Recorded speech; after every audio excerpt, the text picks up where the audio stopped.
बिस्मिल्लाहिर्रहमानिर्रहीम। रब्बिश्रह ली सदरी व यस्सिर ली अमरी वहलुल उक़दतम मिन लिसानी यफ़क़हू क़ौली। बिस्मिल्लाहिर्रहमानिर्रहीम। अस्सलाम वालेकुम dear students, welcome in PMC national MDCAT 2022 biology preparation series के सिलसिले में आज लेक्चर नंबर 14 हम स्टार्ट कर रहे हैं और आज के इस लेक्चर में हम बायो एनर्जेटिक्स का यूनिट स्टार्ट करेंगे। लास्ट लेक्चर में हमने एंजाइम्स को कंप्लीट कर लिया था, तो बायो एनर्जेटिक्स के हवाले से पीएमसी ने अपने सिलेबस के अंदर जो 22 का सिलेबस है पीएमसी का, उसमें बायो एनर्जेटिक्स के हवाले से जो टॉपिक्स इंक्लूड किए हुए हैं वो ऑलमोस्ट ये पूरे चैप्टर के टॉपिक्स हैं जो बायो एनर्जेटिक्स चैप्टर के अंदर सिंध और पंजाब की बुक्स के अंदर ये चैप्टर नंबर 11 के तौर पर मौजूद है बुक 1 में, और जबकि केपी के बलूचिस्तान और फेडरल में ये चैप्टर नंबर 4 के तौर पर मौजूद है। तो ऑलमोस्ट हमें तमाम टॉपिक्स ही इस चैप्टर के कवर करने हैं सिवाय वो फोटो रेस्पिरेशन, लेकिन उसका भी थोड़ा सा जिक्र आएगा क्योंकि हम जब C4 फोटोसिंथेसिस का कॉन्सेप्ट यहाँ पर ऐड करेंगे। तो इस सिलसिले में जो आज के लेक्चर में हमने चीज़ें कवर करनी है, आज के लेक्चर के हमारे लर्निंग ऑब्जेक्टिव्स कुछ इस तरह से हैं कि आपको बायो एनर्जेटिक्स का जो फंडामेंटल कॉन्सेप्ट है वो सबसे पहले बताया जाएगा, और उसके बाद फिर फोटोसिंथेसिस जो कि एक बायो एनर्जेटिक्स प्रोसेस है उसका बेसिक कॉन्सेप्ट हम लर्न करेंगे। फोटोसिंथेसिस को रेडॉक्स प्रोसेस क्यों कहा जाता है और बायो एनर्जेटिक्स प्रोसेस इसे क्यों कहा जाता है, ये वाली बातें भी एक्सप्लोर की जाएंगी। और उसके बाद फिर फोटोसिंथेटिक प्रोडक्ट्स और रिएक्टेंट्स के हवाले से कुछ रिलेटेड कॉन्सेप्ट्स हैं उनको हम यहाँ पे कवर करेंगे, और फिर role of carbon dioxide in photosynthesis. तो आज का हमारा लेक्चर ये तकरीबन इन टॉपिक्स के गिर्द घूमेगा, और उसके बाद फिर फर्दर जो टॉपिक्स हैं बायो एनर्जेटिक्स के वो आइंदा आने वाले 4 से 5 लेक्चर्स में हम कवर कर पाएंगे।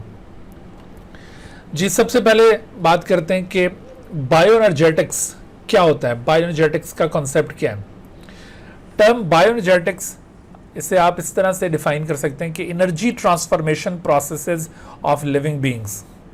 लिविंग बीइंग्स में जो एनर्जी की ट्रांसफॉर्मेशन हो रही होती है from one form to another, इन प्रोसेसेस को बायो एनर्जेटिक्स कहा जाएगा। क्योंकि देखो, जितने भी लिविंग बीइंग्स अर्थ के ऊपर मौजूद हैं, they have to perform different type of activities, and in order to perform those activities they need energy. क्योंकि ये जो एक्टिविटीज़ होती हैं, वर्क, ये बगैर एनर्जी के परफॉर्म नहीं हो सकता, तो इनको एनर्जी चाहिए होती है। और एनर्जी का जो अल्टीमेट सोर्स है हमारी पूरी अर्थ के लिए वो है सन। तो सन की ये एनर्जी जो कि रेडिएंट फॉर्म ऑफ एनर्जी है, रेडिएंट फॉर्म ऑफ एनर्जी को लिविंग बीइंग्स सबसे पहले कन्वर्ट करते हैं केमिकल फॉर्म ऑफ एनर्जी में, और फिर उस केमिकल फॉर्म ऑफ एनर्जी को एक फॉर्म से दूसरी फॉर्म में कन्वर्ट करते चले जाते हैं और उसको बॉडी की मुख्तलिफ एक्टिविटीज़ परफॉर्म करने में यूटिलाइज करते हैं। और अल्टीमेटली ये सारी एनर्जी लिविंग बीइंग्स में जब एक फॉर्म से दूसरी फॉर्म में कन्वर्ट हो रही होगी डिफरेंट एक्टिविटीज़ परफॉर्म करने के दौरान, तो बहुत सारा अमाउंट हीट की फॉर्म में लॉस भी हो रहा होगा। तो आप एनर्जी की ट्रांसफॉर्मेशन की एक्टिविटीज़ जब भी डील कर रहे होते हैं तो उसमें कितना अमाउंट एनर्जी का एक फॉर्म से दूसरी फॉर्म में कन्वर्ट हो रहा है, इसको भी डील करते हैं। लिहाजा बायो एनर्जेटिक्स को आप यूं भी डिफाइन कर सकते हैं that the quantitative study of energy transformation processes of living beings. Quantitative study, क्योंकि हमने क्वांटिटेटिवली देखना होता है कि एनर्जी एक फॉर्म से दूसरी फॉर्म में जब ट्रांसफॉर्म हो रही है तो how much amount of energy has been transformed and how much amount of energy has been lost in the form of heat. Bio energetics की यहाँ पर बात हो रही है तो ये बात जहन में रहे कि नॉन लिविंग सिस्टम्स के अंदर भी एनर्जी की ट्रांसफॉर्मेशन एक्टिविटीज परफॉर्म होती रहती हैं, लेकिन उनको बायो एनर्जेटिक्स नहीं कहा जाता। Bio energetics term is only applicable to the processes of living beings in which energy is transformed from one form to another, उनको बायो एनर्जेटिक्स कहा जाएगा। जैसे किसी पावर हाउस के अंदर जो इलेक्ट्रिसिटी जनरेट की जाती है, चाहे वो ये फॉसिल फ्यूल को बर्न करके या फिर ये जो वाटर की एनर्जी होती है जो डैम के अंदर वाटर स्टोर किया हुआ है उससे टरबाइंस रन करके इलेक्ट्रिसिटी जनरेट की जाए, तो वो दोनों केसेस में एनर्जेटिक्स एक्टिविटीज तो कहलाएंगी लेकिन बायो एनर्जेटिक्स नहीं कहलाएंगी। बायोएनर्जेटिक्स लिविंग बीइंग्स में परफॉर्म होंगे। तो चाहे बायोएनर्जेटिक्स की बात हो या इनर्जेटिक्स की बात हो, यानी नॉन लिविंग सिस्टम्स के अंदर एनर्जी की ट्रांसफॉर्मेशन की बात हो रही हो या लिविंग सिस्टम्स के अंदर एनर्जी की ट्रांसफॉर्मेशन की बात हो रही हो, आप याद रखिए कि ये तमाम energetic activities laws of thermodynamics को ओबे करती हैं। Laws of thermodynamics, laws of thermodynamics आप ये फिजिक्स और केमिस्ट्री के अंदर ज़्यादा डिटेल से ये लॉज पढ़ते हैं, यहाँ पर बायोलॉजी के अंदर भी थोड़ा सा इसका हम तज़किरा करते चलें। According to the first law of thermodynamic, energy is neither created nor destroyed but it can be transform from one form to another. तो लिविंग बींग्स भी, अगर हम यहाँ पर अपनी किसी वर्डिंग में हम ये कहते हैं ना कि लिविंग बॉडी के अंदर ये एनर्जी जनरेट हो रही है माइटोकॉन्ड्रिया के अंदर, तो actually mitochondria are not capable to generate the energy, actually they are just concern with the transformation of energy from one form to another. But वो मिसलीडिंगली ये वर्ड यूज किया जा रहा होता है लिटरेचर में कि एनर्जी जनरेट हो रही है। So keep in your mind, technically energy can not be generated, can not be created, और ना ही एनर्जी को आप डिस्ट्रॉय कर सकते हो, ख़त्म कर सकते हो। बस ये एनर्जी सन से आ रही है, डिफरेंट फॉर्म्स में ट्रांसफॉर्म हो रही है और फिर वापस सन की तरफ जा रही है। सो दूसरा जो लॉ है लॉज ऑफ थर्मोडायनेमिक्स में, वो ये कहता है कि जब भी एनर्जी की ट्रांसफॉर्मेशन होगी, at the time of transformation of energy, there is decrease in the useful amount of energy, और वो जो डिक्रीज आएगा यूजफुल अमाउंट ऑफ एनर्जी में, that decrease occurs in the form of heat. Some नहीं बल्कि major amount of energy will be lost from the system in the form of heat. बहुत कम amount of energy है that will be utilise further, बहुत सारा amount heat की form में lose हो जाएगा। ठीक है, तो यहाँ पर ये दोनों जो लॉज आपको मैंने पॉइंट आउट किए हैं, जिस तरह से ये नॉन लिविंग वर्ल्ड पर एप्लीकेबल है, नॉन लिविंग सिस्टम इसको ओबे करते हैं, बिल्कुल उसी तरह से ये लिविंग वर्ल्ड पर भी एप्लीकेबल है और लिविंग बीइंग्स भी इन लॉज को ओबे करते हैं। सही, तो बाज़ औक़ात ये एमसीक्यू में ये वाली बात पूछी जाती है कि ये जो लॉज ऑफ थर्मोडायनेमिक्स हैं ये लिविंग सिस्टम पर एप्लीकेबल हैं या नहीं, तो जहन में रखो कि ये एप्लीकेबल हैं। अच्छा, उसके बाद आगे बढ़ते हैं। तो बायोएनर्जेटिक्स की अगर हम एग्जांपल लें कि भाई लिविंग बॉडी के अंदर कोई ऐसी मिसाल दें जो बायोएनर्जेटिक्स पर मुश्तमिल हो, तो ये बहुत आसान है। आप कहें कि जितना भी मेटाबॉलिज्म हमारी बॉडी के अंदर हो रहा है वो सारा बायोएनर्जेटिक्स है। All the metabolic activities are in fact bioenergetics activities. Metabolism दो किस्म का होता है, ये आप अच्छी तरह जानते हैं। One of them is known as catabolism which involves destructive reactions, जिसके अंदर कॉम्प्लेक्स मॉलिक्यूल्स का ब्रेकडाउन होगा into simpler molecules and energy is release in the form of ATP, और साथ साथ हीट भी लिबरेट होगी। और ये चूंकि एनर्जी रिलीजिंग प्रोसेसेस हैं, एनर्जी लिबरेट होती है एटीपी की फॉर्म में भी और इसके साथ साथ हीट की फॉर्म में भी एनर्जी रिलीज हो रही है। देयरफॉर दीज आर कॉल्ड एक्सर्गोनिक या exothermic reactions. Whereas anabolism, which is another form of the metabolism, anabolism involves constructive reactions as compared to catabolism। ये constructive reactions पर मुश्तमिल है ये जो anabolism है। यानी इसमें क्या होगा कि simple molecules combine together to make complex molecules, और चूंकि simple molecules they are energy poor molecules और complex energy rich है, so there must be storage of energy। Therefore, these reactions are energy storing reactions, energy storing processes, और इसी वजह से इनको endergonic या एंडोथर्मिक रिएक्शंस कहा जाता है। तो ये प्रॉपर्टीज आपको कैटाबॉलिज्म और एनाबॉलिज्म के हवाले से पता होनी चाहिए, क्योंकि ये दोनों मेटाबॉलिज्म की फॉर्म्स हैं और मेटाबॉलिज्म बायोएनर्जेटिक्स है, लिहाजा इन करैक्टरिस्टिक्स के हवाले से एमसीक्यूज आपसे पूछे जा सकते हैं। तो आपको ये करैक्टरिस्टिक्स बिल्कुल वाज़ेह तौर पर पता होनी चाहिए। मसलन अगर आपसे सवाल ये पूछा जाए कि in which of the following option all the events corresponds with each other, और ऑप्शंस आपको दिए गए हैं, आपने देखो ये वर्डिंग क्या यूज हुई है, all the events corresponds to each other, यानी इस ऑप्शन के अंदर ये जितने इवेंट्स हैं ये आपस में सिनोनियम्स हैं। करस्पॉन्ड टू ईच अदर का मतलब है कि ये एक दूसरे के साथ कंपैटिबल हैं, एंड सिमिलरली इसके अंदर ये सारे ये आपस में होने चाहिए। तो क्या ये ए ऑप्शन के अंदर सारे एक दूसरे से करस्पॉन्ड कर रहे हैं, या बी में, या दोनों में कर रहे हैं, या नन ऑफ देम? क्या समझते हैं आप? शाबाश, आपकी इनपुट की जरूरत है। Hurry up. कैटाबॉलिज्म, जी बेटे आपकी आवाज स्लो आ रही है। सर दोनों में। दोनों में। बाकी बच्चे भी बेटा पार्टिसिपेट करने की कोशिश किया करें। आप लोग, मैं आपको पहले भी समझाया था कि आइसोलेटेड कमरे में बैठ के माइक को बिल्कुल यूं अपने कंट्रोल में रखा करो। जैसे ही बोल रहा हूँ माइक ऑन किया, बोला, फिर माइक ऑफ कर दिया, ठीक है। तो इस तरह से क्लास जितनी ज़्यादा इंटरेक्टिव होगी उतना कॉन्सेप्ट्स वाजे होंगे, और बाद में जो बच्चे इन लेक्चर्स को देखेंगे वो भी इंजॉय करेंगे। अच्छा बड़ा डिस्कशन हो रहा था क्लास में, ठीक है। हाँ जी, तो ये कैटाबॉलिज्म अभी जैसे बताया कि ये एक्सर्गोनिक या एक्सोथर्मिक टाइप के रिएक्शंस हैं, और एनाबॉलिज्म ये एंडरगोनिक या एंडोथर्मिक टाइप के रिएक्शंस हैं। इसका मतलब है कि ये दोनों ऑप्शंस के अंदर बिल्कुल करेक्ट रिलेशन गिवन है, तो both of them is correct. लेकिन अगर किसी भी जगह पर इसके बरक्स कोई इस तरह से कॉम्बिनेशन बना के दिया हुआ है कि कैटाबॉलिज्म को लिंक किया हो इनके साथ और एनाबॉलिज्म को इनके साथ, तो वो इनकरेक्ट हो जाएगा। सो ये इस तरह से आपने इसको डील करना है।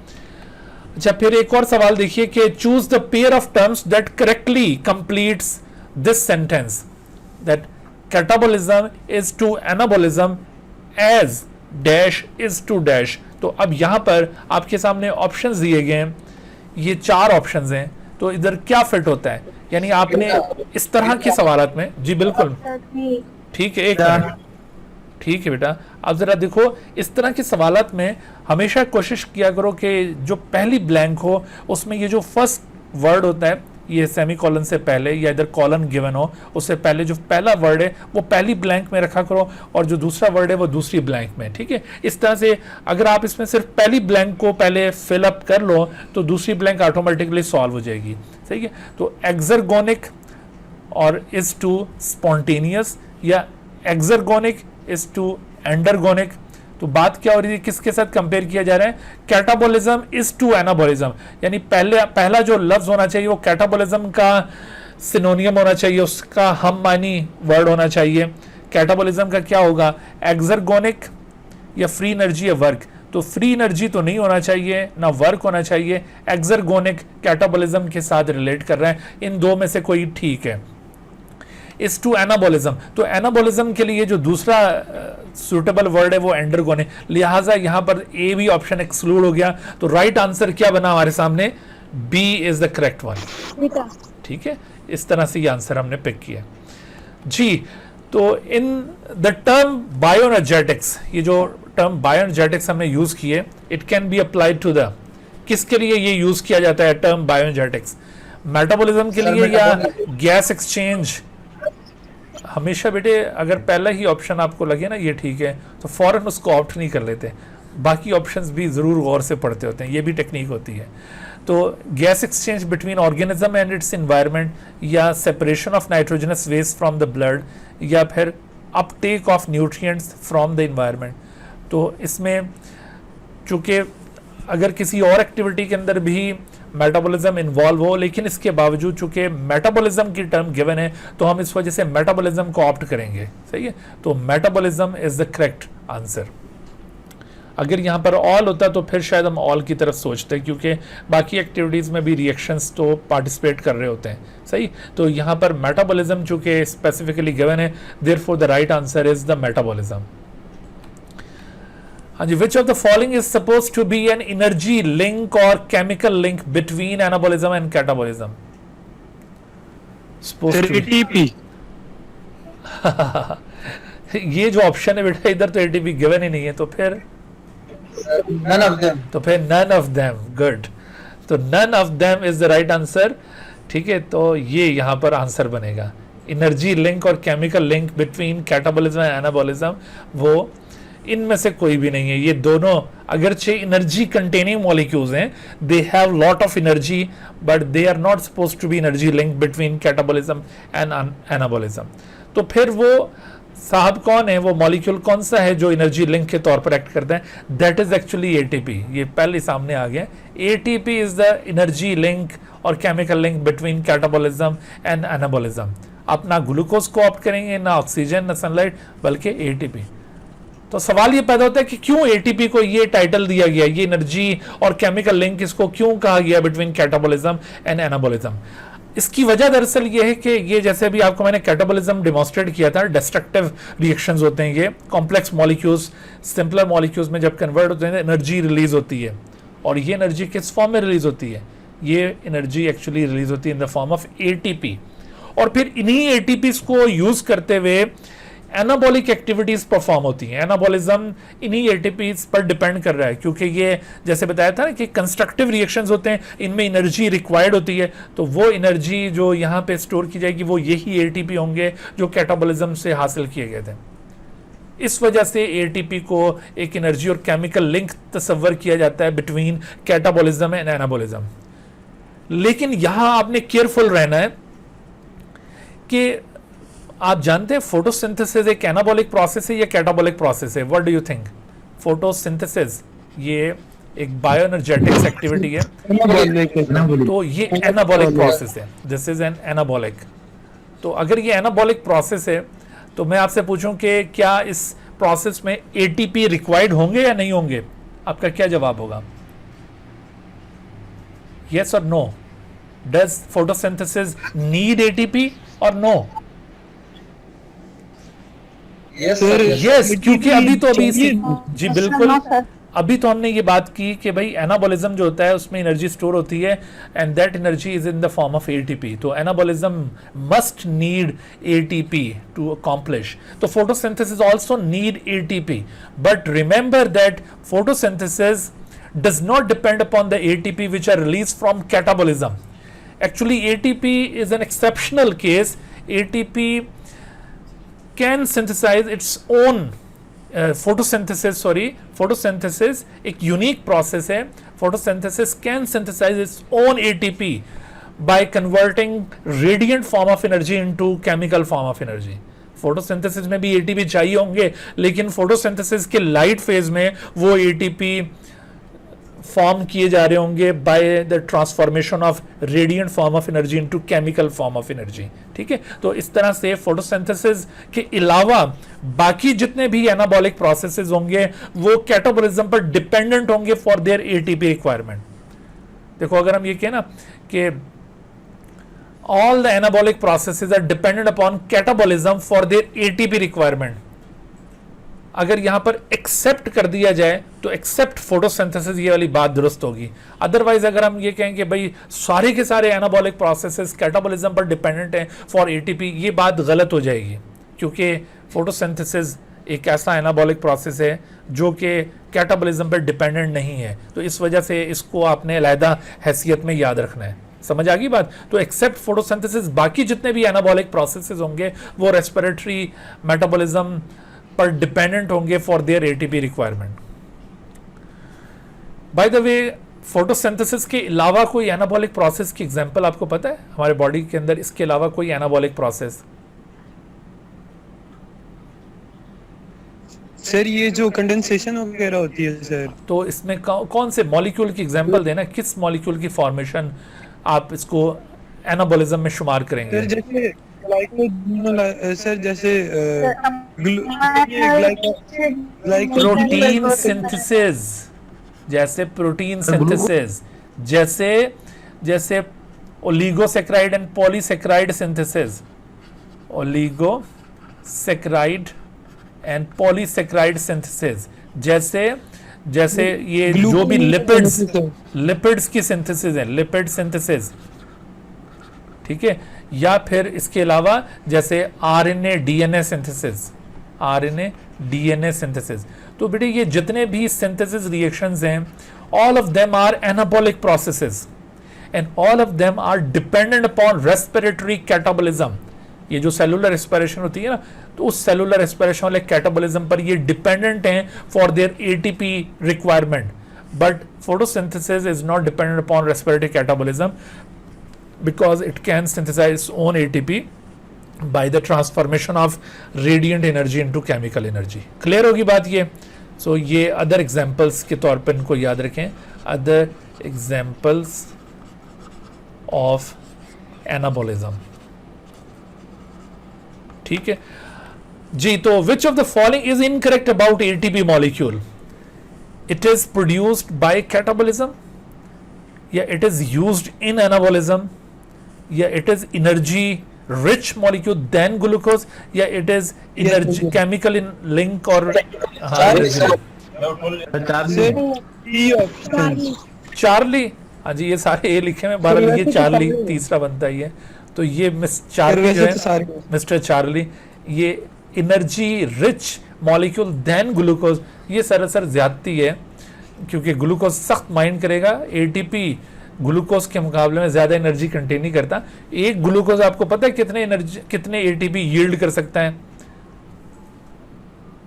36 to 38 एटीपीज ये यील्ड कर सकता है। तो इसका मतलब है कि an ATP molecule does not contain energy greater than glucose, so this is incorrect, so this is the right answer. अच्छा, बायोएनर्जेटिक्स और लॉज ऑफ थर्मोडायनेमिक्स का रिलेशन मैंने आपको समझा दिया कि energy can not neither be created nor destroyed, but it can be converted from one form to another, this is first law of thermodynamic. और दूसरा ये कहता है कि during the conversion of energy from one form to another there is decrease in useful amount of energy because much energy is lost in the form of heat. तो जब भी ये बायोएनर्जेटिक्स एक्टिविटीज होंगी, यहां पर भी ये दोनों लॉज एप्लीकेबल होंगे। अच्छा, अब हम आते हैं, ये बायोएनर्जेटिक्स का इंट्रोडक्शन तो हो गया और हमें ये पता चल गया कि भाई ये एनाबॉलिज्म, कैटाबॉलिज्म, ये बायोएनर्जेटिक्स के एग्जांपल्स हैं। तो फोटोसिंथेसिस एक एनाबॉलिक प्रोसेस है, इसको हम यहाँ पर डिस्कस करते हैं, और बाकी जो आधा चैप्टर होगा वो रेस्पिरेशन के ऊपर बेस करता है।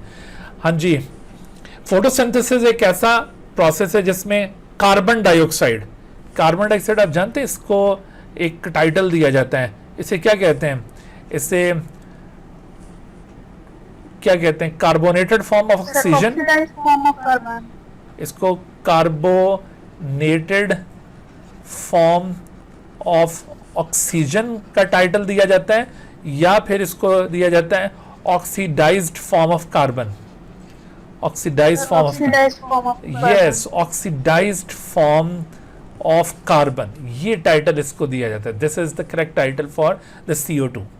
So CO2 is basically an oxidized molecule, CO2, oxidized form of carbon है ये। During this process, it reacts with water. Water, अच्छा ये बड़ा इंटरेस्टिंग मॉलिक्यूल है। वाटर को क्या कहना चाहिए? वाटर रिड्यूस्ड मॉलिक्यूल है या ऑक्सीडाइज्ड मॉलिक्यूल है? यानी ये रिड्यूस्ड फॉर्म ऑफ ऑक्सीजन है या ऑक्सीडाइज्ड फॉर्म ऑफ हाइड्रोजन है? जैसे मैंने यहां पर तो दो ऑप्शन दिए, मेरी पहले बात पूरी सुन लें फिर सवाल का जवाब दीजिएगा।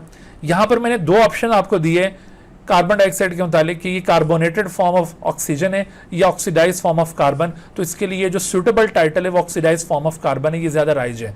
लेकिन अगर मैं ऑप्शन आपको वाटर के मुतालिक देता हूं कि water reduced form of oxygen या फिर ऑक्सीडाइज्ड फॉर्म ऑफ हाइड्रोजन, ये दोनों ही सूटेबल हैं इसके लिए। रिड्यूस्ड फॉर्म ऑफ ऑक्सीजन और दूसरा oxidised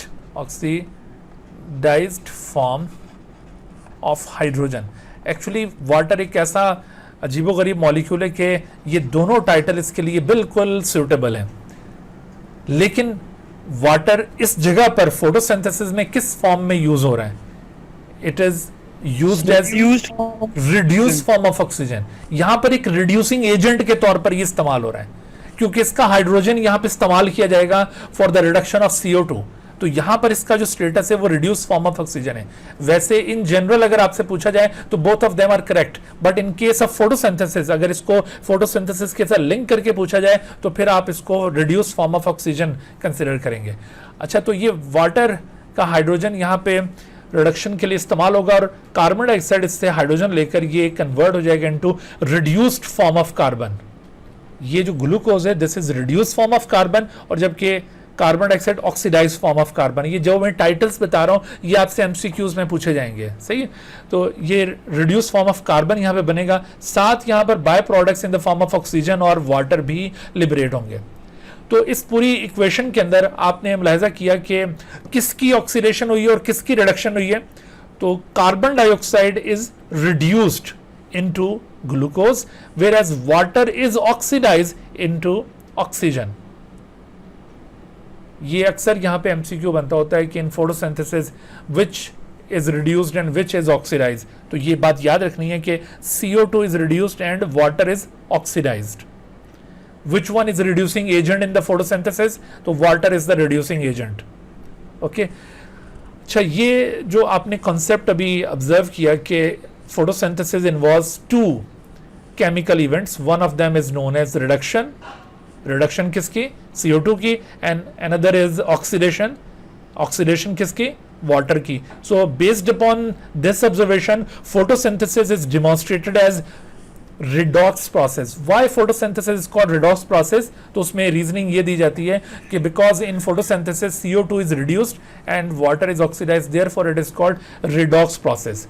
Word redox consists of reduction and oxidation. Clear? अच्छा, अब एक और एंगल से अगर हम photosynthesis को पॉइंट आउट करें तो आप देखिए कि फोटोसिंथेसिस में ये जो दोनों मॉलिक्यूल्स यहां पे यूटिलाइज हो रहे हैं, ये एनर्जी रिच हैं या एनर्जी पुअर हैं? What do you think? Poor energy. Energy poor हैं, ये बहुत गरीब है एनर्जी के लिहाज से। इनके पास energy poor, yes, very little amount of energy is there. But जो फोटोसिंथेसिस में यहां पर प्रोडक्ट्स बन रही हैं, क्या ये सभी एनर्जी रिच हैं? सर सिर्फ ग्लूकोज एनर्जी, सिर्फ ग्लूकोज एनर्जी रिच है, बाकी दोनों ये भी इनकी तरह एनर्जी पुअर हैं। तो याद रखो कि तमाम photosynthetic products are not energy rich, only glucose is energy rich molecule. तो हम इन जनरल जब फोटोसिंथेसिस को बयान कर रहे होते हैं तो इन आखिरी दोनों प्रोडक्ट्स को इग्नोर कर देते हैं। हम यूं कहते हैं कि photosynthesis is a process in which energy poor molecules are transform into energy rich molecules. लेकिन इसमें आप ये जहन में रखो कि all photosynthetic products are not energy rich. ये जो हम बात करें ना कि ये एनर्जी रिच मॉलिक्यूल में ट्रांसफॉर्म हो रहे हैं, ये सिर्फ हमारा इशारा ग्लूकोज की तरफ होता है। सही, तो इस वजह से ये वर्डिंग हमें लिखी हुई मिलती है। लेकिन साथ ही दूसरा आपने आइडिया भी माइंड में रखना है कि not all photosynthesis products are energy rich. तो अब सवाल ये पैदा होता है कि ये जो डिफरेंस ऑफ एनर्जी है ये कैसे कंपनसेट होगा? So this difference is compensated by the absorption of sunlight with the help of pigments. There are certain light absorbing compounds involved in photosynthesis. उनके जरिए light absorb होगी और वो light energy transform होगी ATP में, and those ATPs are used to convert these energy poor molecule into energy rich molecule. इस तरह से करके ये conversion हो रही है। So इस point of view से अगर हम photosynthesis को बयान करें तो क्या कहना चाहिए? इसके लिए सुटेबल टाइटल क्या होगा कि photosynthesis is a redox process या photosynthesis is a bioenergetics process?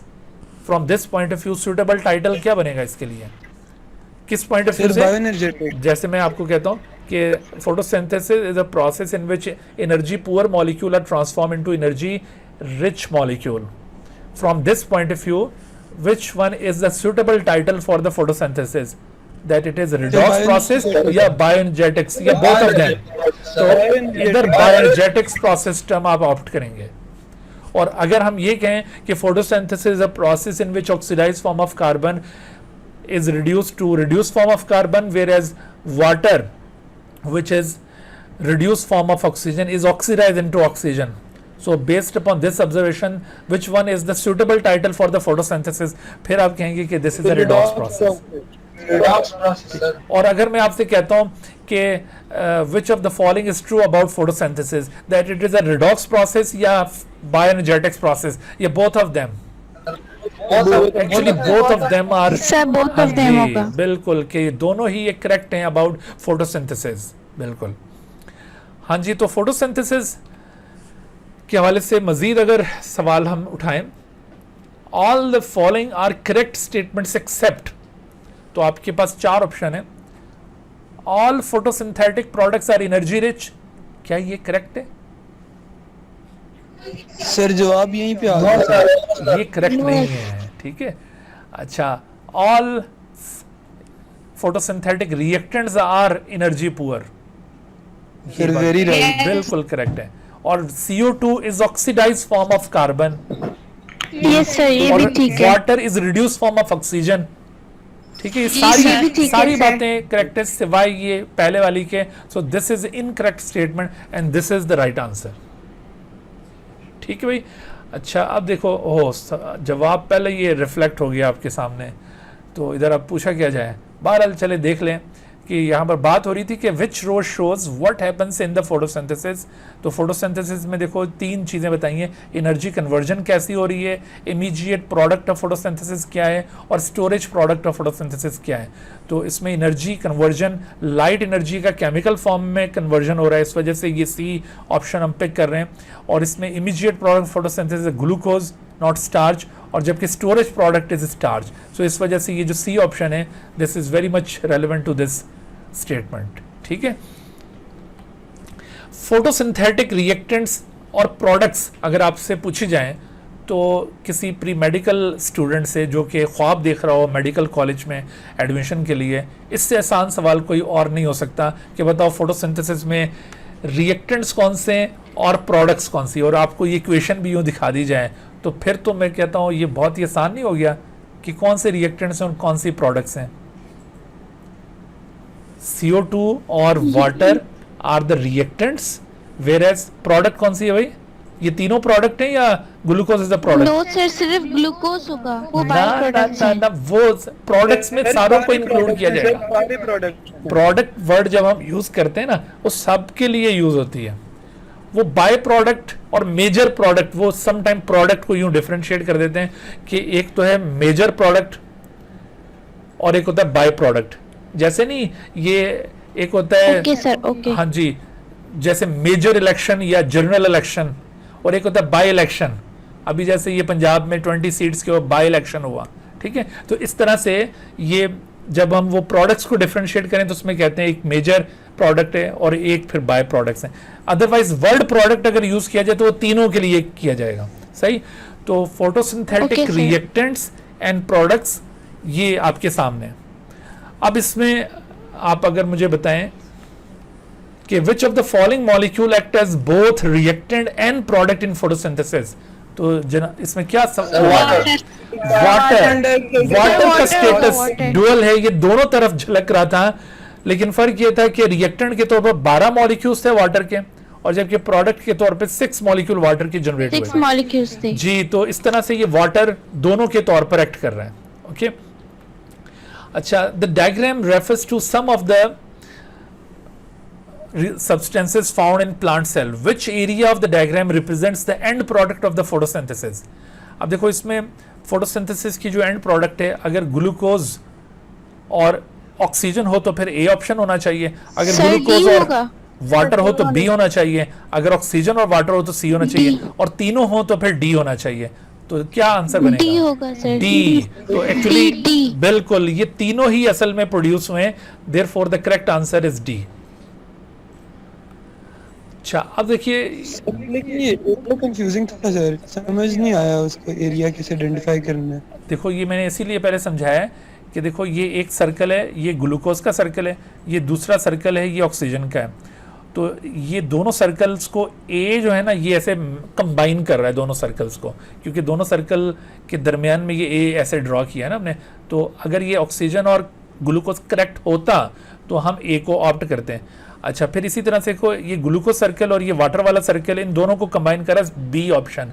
अगर ये दोनों करेक्ट होते तो हम बी को ऑप्ट करते हैं। इसी तरह से देखो ये ऑक्सीजन का सर्कल और ये वाटर का सर्कल, इन दोनों को सी करेक्ट कर रहा है, कंबाइन कर रहा है। तो अगर ये दोनों करेक्ट होते तो फिर हम सी को ऑप्ट करते हैं। लेकिन अगर ये तीनों सर्कल्स की बात की जाए तो ये जो डी ऑप्शन है ये तीनों को कंबाइन कर रहा है। तो बाज़ औक़ात ये इस तरह से क्वेश्चन भी पूछे जाते हैं, तो इसको भी माइंड में रखो। यहाँ पर राइट आंसर डी बना है, क्योंकि ये तीनों ही दरअसल फोटोसिंथेसिस में प्रोडक्ट्स की हैसियत रखते हैं। अच्छा, ज़रा देखिए कि फोटोसिंथेसिस और एरोबिक रेस्पिरेशन को अगर हम कंपेयर करें, एरोबिक रेस्पिरेशन अभी हम एक और बायोएनर्जेटिक्स के तौर पर आगे डिस्कस करेंगे। बहरहाल फोटोसिंथेसिस की इक्वेशन से आप वाकिफ हो चुके हैं। Here is the equation of the photosynthesis, और जबकि एरोबिक रेस्पिरेशन इसकी इक्वेशन यूं है। और अगर आप गौर करें तो एक्चुअली ये दोनों जो इक्वेशंस हैं एक दूसरे की अपोजिट लग रही हैं, स्पेशली ये जो गैसियस प्रोडक्ट्स हैं ना उनके हवाले से। आप देखो कि फोटोसिंथेसिस CO2 यूज करता है, कितने मॉलिक्यूल CO2 के यहाँ पे यूज हो रहे हैं एक इक्वेशन के अंदर? 6 मॉलिक्यूल। और जबकि aerobic respiration 6 molecules of CO2 yield करता है। तो हमें ऐसा महसूस हो रहा है कि ये जो एरोबिक रेस्पिरेशन से यील्ड होने वाले CO2 हैं, ये फोटोसिंथेसिस के अंदर इस्तेमाल हो रहे हैं। क्योंकि देखो एनिमल्स में तो ये दोनों प्रोसेस नहीं होते हैं ना, एनिमल्स में एरोबिक रेस्पिरेशन तो होता है, फोटोसिंथेसिस नहीं होता, लेकिन प्लांट्स में तो ये दोनों प्रोसेस होते हैं। तो हम प्लांट्स के हवाले से ये कह सकते हैं कि the CO2 produce in aerobic respiration are consumed into the photosynthesis, और जबकि फोटोसिंथेसिस में जो ऑक्सीजन प्रोड्यूस हो रहा है, this oxygen is consumed in the aerobic respiration. ठीक है, यानी हमें ये महसूस हो रहा है इन दोनों प्रोसेसेस को कंपेयर करते हुए कि actually photosynthesis and aerobic respiration use the products of each other. Specially कौन सी प्रोडक्ट? गैसेस प्रोडक्ट की बात हो रही है। सही है, सारी प्रोडक्ट्स का यहाँ पर हरगिज नहीं हमने कहा, यहाँ पर क्लियर करते जाएं। तो actually both photosynthesis and respiration use the products of each other, specially gases products. ठीक है, अच्छा, तो ये वाली जो बातें आपको बताई हैं ये बिल्कुल हकीकत है, इसमें कोई डाउट नहीं है, बिल्कुल क्लियर कट ये कॉन्सेप्ट्स हैं। अगर हम इनको माइंड में रखें तो यहाँ पर प्लांट्स के अंदर हम गैसेस एक्सचेंज का पैटर्न अगर डिमॉन्स्ट्रेट करें तो वो पैटर्न क्या बनता है कि डे टाइम के अंदर आपने आमतौर पर देखा होगा प्लांट्स कार्बन डाइऑक्साइड इनहेल करते हैं और ऑक्सीजन एक्सहेल करते हैं, जबकि नाइट टाइम में ये यहाँ पर इस नंबर को इग्नोर कर दें, ये नंबर एक और मकसद के लिए दिया हुआ है, फिलहाल आप ये नंबर को इग्नोर कर दें। ये नहीं है कि 6 मॉलिक्यूल इनहेल हो रहे हैं और 6 मॉलिक्यूल एक्सहेल हो रहे हैं, इसीलिए मैंने यहाँ पे पॉइंट आउट कर दिया कि आप नंबर को फिलहाल इग्नोर कर दें। तो डे टाइम के अंदर प्लांट्स में CO2 इनहेल हो रहा है, बाहर से अंदर दाखिल हो रहा है, और ऑक्सीजन एक्सहेल हो रहा है, और नाइट टाइम में ऑक्सीजन इनहेल हो रहा है और CO2 एक्सहेल हो रहा है। तो प्लांट में ये जो गैस एक्सचेंज का पैटर्न है ये क्यों मुख्तलिफ है? हालांकि अभी आपको मैंने बताया है कि भाई ये जो फोटोसिंथेसिस और रेस्पिरेशन प्लांट बॉडी के अंदर परफॉर्म हो रहे हैं, डे टाइम के अंदर जब वो दोनों प्रोसेस परफॉर्म हो रहे होंगे और वो दोनों प्रोसेस एक दूसरे की प्रोडक्ट्स को यूज करेंगे, जितनी CO2 वहां से निकल रही है उतनी वहां पे खर्च हो रही है, जितनी ऑक्सीजन फोटोसिंथेसिस से निकल रही है वो रेस्पिरेशन में खर्च हो रही है। तो फिर ये जो पैटर्न आपको गैस एक्सचेंज का नजर आ रहा है ये ऐसे क्यों है डे टाइम के अंदर? हालांकि यहाँ पर तो कोई चीज गेन और लॉस नहीं होनी चाहिए थी, कोई इनहेल एक्सहेल नहीं होना चाहिए था, क्योंकि ये अंदर ही सारी रिक्वायरमेंट फुलफिल होनी चाहिए थी। तो फिर ये प्लांट्स इस तरह से क्यों करते हैं? ये वाली जो ये लाइट जी बिल्कुल, लाइट नहीं होती रात। शाबाश। यानी असल में हम यहाँ पे आंसर करेंगे कि रेट ऑफ फोटोसिंथेसिस और rate of respiration actually they are not equal. Rate of photosynthesis बहुत ज़्यादा फ्लक्चुएटिंग होता है, the rate of photosynthesis is very much fluctuating, it directly depends upon the light intensity. जितनी light intensity strong होगी उतना rate of photosynthesis high होगा, और जितनी लाइट इंटेंसिटी लो होगी उतना रेट ऑफ फोटोसिंथेसिस लो होगा। लिहाजा सुबह से लेकर शाम तक फोटोसिंथेसिस के रेट के अंदर यूं फ्लक्चुएशंस आ रही होती हैं। सुबह सुबह जब सूरज तुलू हुआ है तो लाइट इंटेंसिटी इज लो, तो rate of photosynthesis very low. Gradually rate of photosynthesis become equal to the rate of respiration, और फिर उसके बाद rate of photosynthesis become faster than the rate of respiration। जब bright sunlight होगी, दोपहर का वक्त होगा, तो रेट बहुत फास्ट हो चुका होगा। फिर इसी तरह से दोपहर के बाद फिर रेट ऑफ फोटोसिंथेसिस कम होने लगेगा और एक लेवल पर आकर बराबर हो जाएगा और फिर दोबारा उससे कम चला जाएगा। सही है, तो ये जो आपने डे टाइम का पैटर्न ऑफ गैस एक्सचेंज देखा है, ये इस बात की निशानदेही कर रहा है कि rate of photosynthesis is greater than the rate of respiration. That's why plants absorb more CO2 from environment, क्योंकि जितनी CO2 अंदर से प्रोड्यूस हो रही थी ना वो उसकी रिक्वायरमेंट को फुलफिल नहीं कर रही, इस वजह से ज्यादा CO2 को बाहर से हासिल करना पड़ा, और नतीजे में जो ऑक्सीजन प्रोड्यूस हुआ है वो ऑक्सीजन रेस्पिरेशन में खर्च होने के बावजूद बच गया, तो उस एक्स्ट्रा ऑक्सीजन को फिर बाहर एक्सहेल किया जा रहा है। So this is because of the greater rate of photosynthesis। देखो यहाँ पर ये अक्सर हम MCQ पूछते होते हैं कि भाई ये वाला जो पैटर्न है गैस एक्सचेंज का प्लांट के अंदर डे टाइम में, इसका रीजन क्या है? तो ऑप्शन बनाए जाते हैं कि due to greater rate of photosynthesis, या due to greater rate of respiration, या due to equal rate of both, ये ऐसे करके ऑप्शन बने होंगे। तो आपने ये जहन में रखना है कि ये पैटर्न दरअसल higher rate of photosynthesis than respiration की वजह से। और नाइट टाइम का ये पैटर्न किस वजह से? Because in night there is no photosynthesis, और फोटोसिंथेसिस ना होने की वजह से सिर्फ रेस्पिरेशन परफॉर्म होगा नाइट में, तो जो ऑक्सीजन रेस्पिरेशन को चाहिए फिर वो बाहर से एक्वायर की जाएगी और रेस्पिरेशन में प्रोड्यूस होने वाली CO2 को बाहर एक्सपोर्ट किया जाएगा। तो आमतौर पर आपने सुना होगा कि जो दरख्त होते हैं उनके नीचे रात के वक्त नहीं बैठना चाहिए, जिन भूत होते हैं। तो असल में वो जिन भूत ये CO2 मॉलिक्यूल्स होते हैं जो निकल रहे होते हैं, क्योंकि नाइट टाइम में ये CO2 यील्ड करते हैं। सही। और फिर वो ऑक्सीजन की कमी हो जाती है और फिर जिन भूत तो खुद ही फिर फील होते हैं। जी अच्छा, तो अब देखो ये रेट ऑफ फोटोसिंथेसिस, हमने यहाँ पे रीजनिंग क्या की, rate of photosynthesis is much greater than the rate of respiration. इस वजह से ये डे टाइम का पैटर्न ऑफ गैस एक्सचेंज है। आपने बस सिंपली ये जहन में रखना है कि जब भी rate of photosynthesis rate of respiration से ज्यादा होगा तो CO2 इनहेल होगा और ऑक्सीजन एक्सहेल होगा, और जब रेस्पिरेशन का रेट फोटोसिंथेसिस से ज्यादा होगा तो फिर क्या होगा, फिर ये वाला काम होगा। ये जो नाइट टाइम में आपको बताया ना, फिर ये वाली एक्टिविटी होगी। और अगर ये दोनों का रेट बराबर हो जाए तो फिर क्या होगा, तो फिर नो गैस एक्सचेंज। यानी at the time of dawn and dusk क्या होता है, the rate of photosynthesis become equal to the rate of respiration. दोनों का रेट जब बराबर हो जाता है due to low light intensity, तो ऐसी सूरत में the amount of CO2 produced in the respiration is sufficient to carry out the photosynthesis, और इसी वजह से the net gas exchange between plant and its environment is completely stopped। तो ये dawn and dusk ये कौन से वाले टाइम होते हैं, एक सुबह सुबह जब सूरज निकल रहा होता है और एक शाम को जब सूरज ग्रूब हो रहा होता है। तो इन दो टाइमिंग्स के अंदर दरअसल रेट ऑफ फोटोसिंथेसिस और रेट ऑफ रेस्पिरेशन इक्वल हो जाएगा। सही, उस वक्त ये इस तरह से कोई एक्सचेंज नहीं होगा, अदरवाइज एक्सचेंज होना है। और मैंने आपको बताया कि रेट ऑफ फोटोसिंथेसिस ज्यादा है तो ये, रेट ऑफ रेस्पिरेशन ज्यादा है तो फिर ये वाला पैटर्न, और बराबर है तो फिर कोई गैस एक्सचेंज नहीं है। जैसे आपसे अगर देखो ये सवाल पूछा जाए, when the rate of photosynthesis become equal to the rate of respiration in the plant body, which of the following pattern of gas exchange occurs between plant and environment? क्या होगा? Sir D, neither carbon dioxide nor oxygen. हाँ जी, यानी कुछ भी लेना देना नहीं होगा। So the right answer is D. Neither carbon dioxide nor oxygen are absorbed. अंदर ही एक दूसरे को कंपनसेट करेंगे। लिहाजा ये जो पॉइंट होता है इसको कहते हैं कंपनसेशन पॉइंट ऑफ फोटोसिंथेसिस। क्या कहते हैं? Compensation point of photosynthesis. Compensation point of photosynthesis. तो कंपनसेशन पॉइंट ऑफ फोटोसिंथेसिस क्या है? When the rate become equal and there is no net gas exchange, this point is known as compensation point।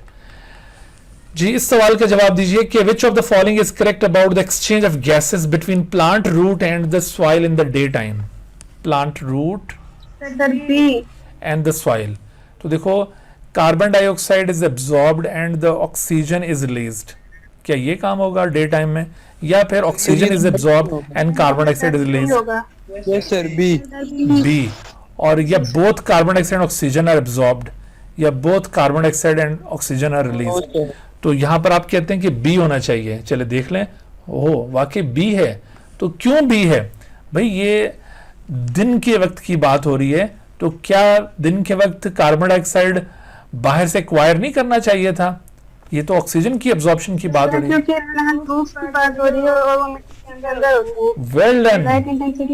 Well done. यानी यहां पर बात plant root की हो रही है, यहां पर हम aerial part of the plant की बात नहीं कर रहे। वो जो फोटोसिंथेटिक एक्टिविटी है वो एरियल पार्ट्स में होती है, लीव्स में होती है, ठीक है। फोटोसिंथेसिस रूट में नहीं है, तो इस वजह से रूट ने वो उस तरह का pattern of gas exchange show नहीं करना जैसा कि लीव्स करते हैं। रूट ने तो चूंकि फोटोसिंथेसिस करना ही नहीं है, इसने तो सिर्फ रेस्पिरेशन करना है, और इसको रेस्पिरेशन के लिए ऑक्सीजन चाहिए।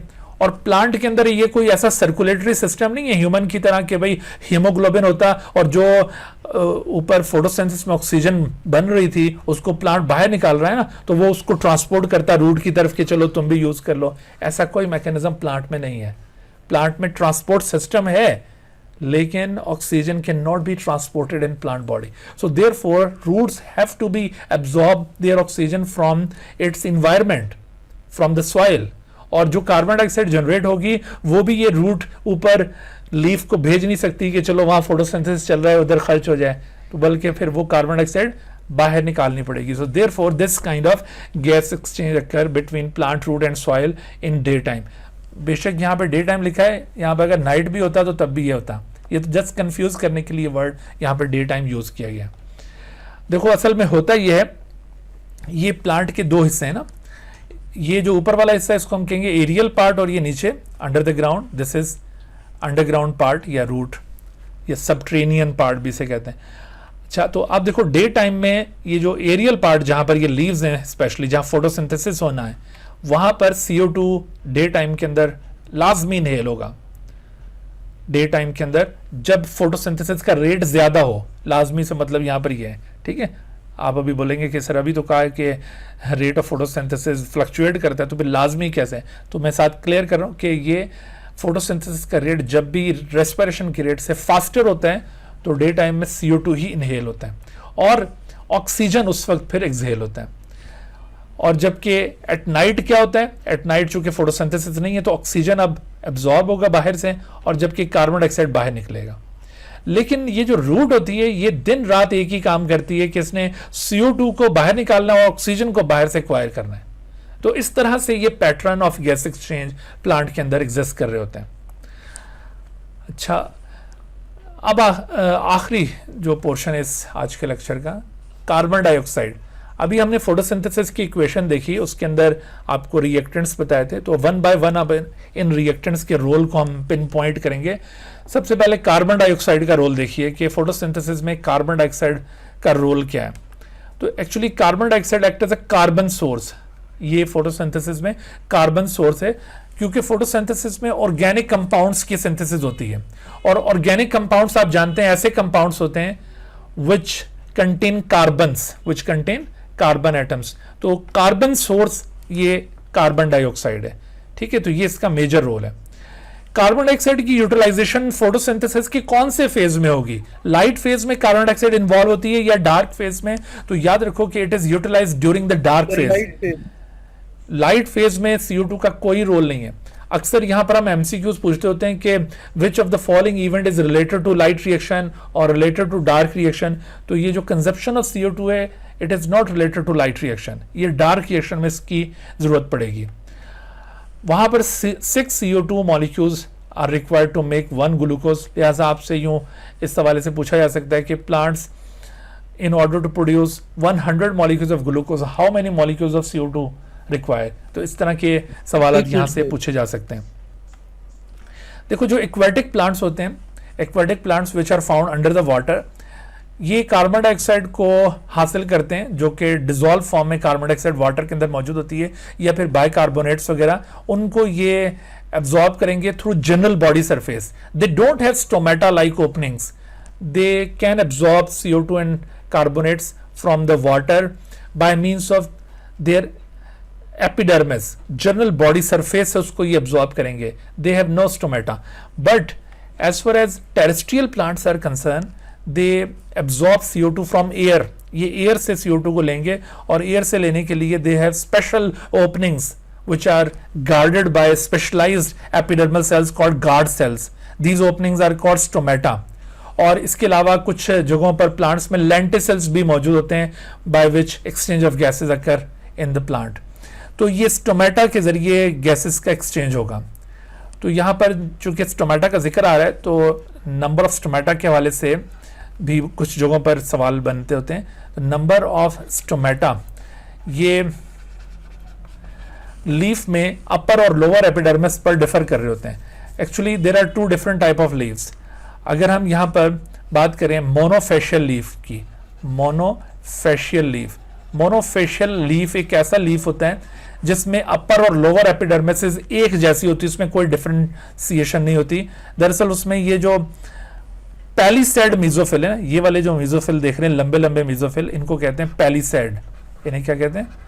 Palisade mesophyll, they are absent in case of monofacial leaf, और इनकी एब्सेंस की वजह से only spongy mesophyll is present between both epidermises. तो दोनों एपिडर्मिसेस बिल्कुल एक जैसी नजर आएंगी, और दोनों एपिडर्मिसेस के साथ ये इंटरसेलुलर स्पेसेस कम्युनिकेट करती हुई दिखाई देंगी। इस वजह से in monofacial leaf the number of stomata is equal number of stomata are present at both epidermises, ठीक है। but in case of the bifacial leaf एक ऐसा लीफ होता है जिसमें ये पैलिसेड मेसोफिल की मौजूदगी की वजह से अपर एपिडर्मिस और लोअर एपिडर्मिस डिस्टिंग्विशेबल हो जाती हैं। जिस साइड पर ये पैलिसेड मेसोफिल है वो अपर एपिडर्मिस, और जिस साइड पर सिर्फ स्पॉन्जी मेसोफिल्स हैं उसे लोअर एपिडर्मिस कहा जाएगा। तो इस केस में आपको मोर स्टोमेटा नजर आएंगे on the lower epidermis, more stomata on lower epidermis, on lower. Why lower पर क्यों ज्यादा? Because air spaces are present along the lower epidermises. अब ये जो अपर एपिडर्मिस है उसके साथ एयर स्पेसेस नहीं है। पहले वाले केस में तो एयर स्पेसेस दोनों के साथ थी, इस वजह से स्टोमेटा दोनों तरफ इक्वल थे, लेकिन यहां पर लोअर एपिडर्मिस पर स्टोमेटा का नंबर ज्यादा होगा। तो इस तरह से ये जो एक्सचेंज ऑफ गैसेज है उसके वाले से भी सवाल यहाँ पे पूछा जा सकता है कि भाई मोनोफेशियल लीफ में जो एक्सचेंज ऑफ गैस होगा वो अपर एपिडर्मिस से ज्यादा होगा या लोअर से, या दोनों से एक जैसा होगा? तो ऑब्वियसली दोनों से एक जैसा होगा, और यहाँ पर अगर आपसे पूछा जाए तो लोअर एपिडर्मिस से ज्यादा एक्सचेंज ऑफ गैस होगा। ठीक होगी बात? सो this is the end of today's lecture. कोई सवाल है तो प्लीज पूछिए। जी आदिल। सर सवाल तो नहीं है, एक छोटी सी बात सर ऐड करनी थी इसी पॉइंट के साथ से, अगर जी शाबाश फरमाइए। जो आप बता रहे थे सर वो टेरेस्ट्रियल प्लांट्स के फोटोसिंथेसिस के बारे में, तो सर वो मैंने पढ़ा था कि अबाउट 10% जो है वो टोटल फोटोसिंथेसिस जो है वो टेरेस्ट्रियल प्लांट्स करते हैं। जी एक फिगर बिल्कुल सही है, 90 बिल्कुल ऐसे ही है। 10% टेरेस्ट्रियल प्लांट्स परफॉर्म करते हैं फोटोसिंथेसिस, और बाकी जो 90% है टोटल फोटोसिंथेसिस जो अर्थ पर हो रही है वो एक्वेटिक प्लांट्स परफॉर्म कर रहे हैं। ठीक है, तो ऐसा क्यों है?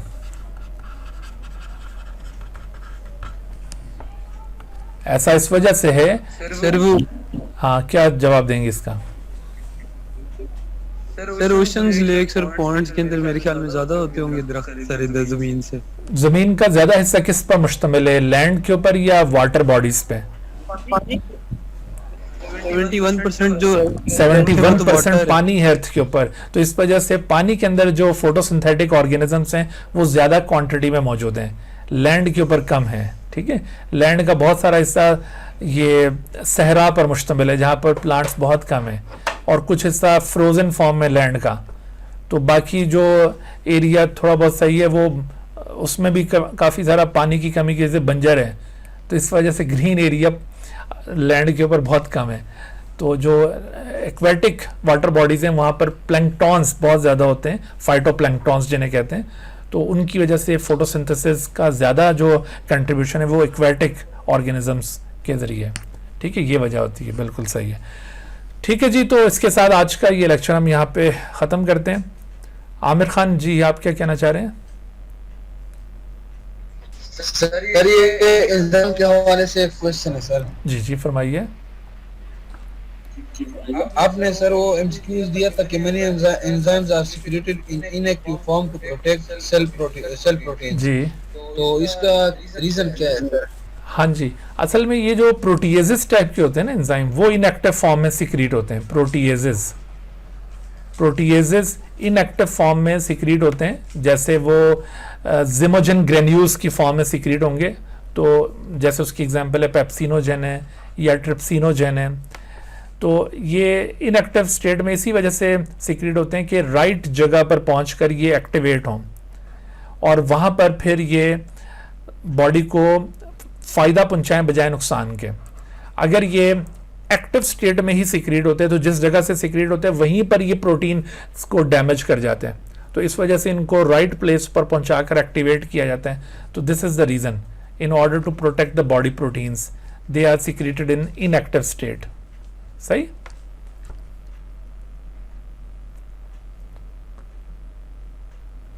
ओके सर ओके जी, ओके सर, अल्लाह अल्लाह हाफिज। हाफिज। हाफिज सर, जज़ाकुम। Dear viewers, thank you for watching this video.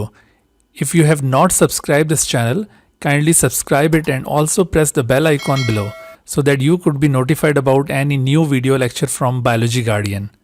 And also do not hesitate to ask any question regarding this lecture. My contacts are shown on the screen. Thank you once again.